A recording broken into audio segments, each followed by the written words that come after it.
দেখুন, মেসিকে নিয়ে যুব ভারতী ক্রীড়াঙ্গনে যেটা হলো সেটা দুর্ভাগ্যজনক, লজ্জাজনক এবং অত্যন্ত কুরুচিকর।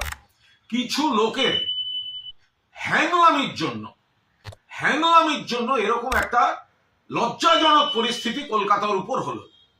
কেন মেসি যখন মাঠে ঘুরছেন, এত মানুষ তারা কত শখ করে খেলার, তো মূল কথা ছিল না মেসিকে দেখতে যাচ্ছে, মেসি আসছেন, স্বপ্নের নায়ক মেসিকে দেখতে যাচ্ছেন। তো মাঠের মধ্যে যখন মেসি ঘুরছেন, তো বাকিরা মেসিকে একটু সামলে শুধু তার নিজস্ব দেহরক্ষী দিয়ে একটু ভিড় থেকে আগে মানুষের দিকে তাকিয়ে হাত নাড়তেন। তারা যারা এই এত দামি টিকিট কেটে দেখতে এসছেন তারা দু চোখ ভরে দেখতেন। তো সেটা করা গেল না। এত কিসের হ্যাংলামি?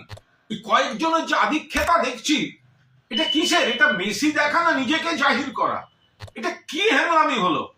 ফলে দূরে যারা বসলেন, যারা গ্যালারিতে টাকা দিয়ে গেছেন, ওই ভিড়ের মধ্যে দেখতে পাচ্ছেন না। কোনো পরিকল্পনার মা বাবা নেই। এই আয়োজক এটা হচ্ছে নাকি শুধু টাকা, শুধু ব্যবসা। আর যে ক্রীড়া প্রেমীরা এখানে গেলেন, পুরো যুব ভারতী ভরিয়ে, অনেক বড় ডার্বিতেও এত লোক হয় না। সে মানুষগুলো কিন্তু সকালে গেছে শুধুমাত্র মেসিকে দেখবে বলে। মনে রাখবেন 2011 খেলা হয়েছিল, মেসি খেলেছিল আর্জেন্টিনা ভেনেজুয়েলা। আমি আর আমার এক সহকর্মী তখন চ্যানেলের প্রসেনজিৎ বক্সি, আমরা কর্নার ফ্ল্যাগের পাশে বসে খেলা দেখছিলাম অ্যাস্ট্রোটার্ফের উপর। আমাদের 12 ফুটের মধ্যে মেসি দাঁড়িয়ে কর্নার নিলেন। গোটা যুব ভারত একটা সিস্টেমে চলেছিল। এটা কি? যারা মাঠের মধ্যে, একটা মানুষ গ্যালারিতে বসে সে কি দেখবে ওই ভিড়ের মধ্যে? কোনো পরিকল্পনা থাকবে না। মাননীয় মুখ্যমন্ত্রী পৌঁছবার আগেই মেসিকে বেরিয়ে যেতে হচ্ছে। জল ছুঁড়েছেন কিছু দর্শক, জল ছোড়াটা হয়তো অন্যায়, উচিত নয়, আলাদা। বাট তাদের ক্ষোভটা কি করে অস্বীকার করবো?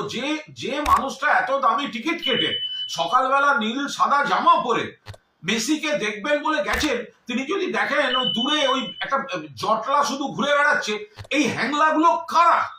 এই আয়োজকটা কে?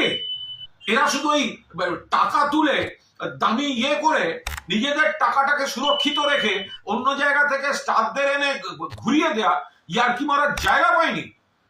এদের বিরুদ্ধে ব্যবস্থা নেওয়া উচিত। আমি এই ক্রীড়া প্রেমী যারা সাত সকালে যুব ভারতীতে মেসিকে দেখতে গিয়ে বঞ্চিত হয়েছেন, তাদের আবেগ এবং ক্ষোভকে পূর্ণ সমর্থন করছি।